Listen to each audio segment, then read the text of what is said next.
தேவனுக்கே மகிமை உண்டாவதாக. இந்த புதிய நாளிலும் கர்த்தர் உங்களுக்கு அருளும் ஆறுதலின் மன்னா. நான் உன் பாவ கட்டுக்களை உடைத்து என் பரிசுத்த ஆவியால் உன்னை நிரப்பி தினமும் பரிசுத்தமாய் வாழ உதவி செய்வேன். ரோமர் 7:19. நான் விரும்புகிற நன்மையை செய்யாமல் விரும்பாத தீமையையே செய்கிறேன். கிறிஸ்துவுக்கு பிரியமானவர்களே, உங்கள் வாழ்வில் நன்மையை செய்ய உள்ளம் விரும்பியும் மாம்ச பலவீனத்தால் தொடர்ந்து நீங்கள் பாவத்தில் விழுந்து தவிக்கிறீர்களா? கவலைப்படாதீர்கள். அப்போஸ்தலர் பவுல் தன் உள்ளத்தின் ஆழமான போராட்டத்தை இன்றைய வசனத்தின் மூலம் வெளிப்படுத்தி நம்முடைய மாம்சத்தின் கொடிய தன்மையை மிக தெளிவாக நமக்கு இன்று உணர்த்தி காட்டி பதிலளிக்கிறார். மனிதனுடைய சொந்த பலத்தால் பாவத்தை ஒருபோதும் வெல்ல முடியாதுதான்.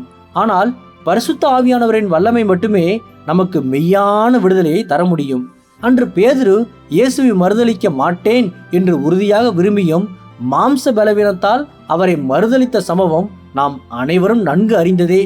ஆகவே உங்கள் சுயபலத்தை இன்று முற்றிலுமாக கைவிட்டுவிட்டு கல்வாரி சிலுவையில் ஜெயம் எடுத்த இயேசு கிறிஸ்துவை முழுமையாக நம்புங்கள்.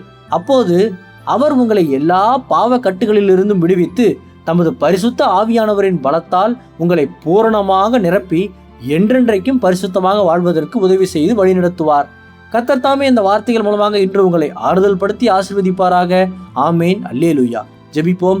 என் அன்புள்ள பரிசுத்த பரலோக பிதாவே, இந்த புதிய நாளுக்காக உமக்கு ஸ்தோத்திரம். கர்த்தருடைய ஆவியானவரே, இன்று என் பாவ கட்டுக்களை எல்லாம் உடைத்து உமது பரிசுத்த ஆவியால் நிரப்பி தினமும் பரிசுத்தமாய் வாழ உதவி செய்யும்.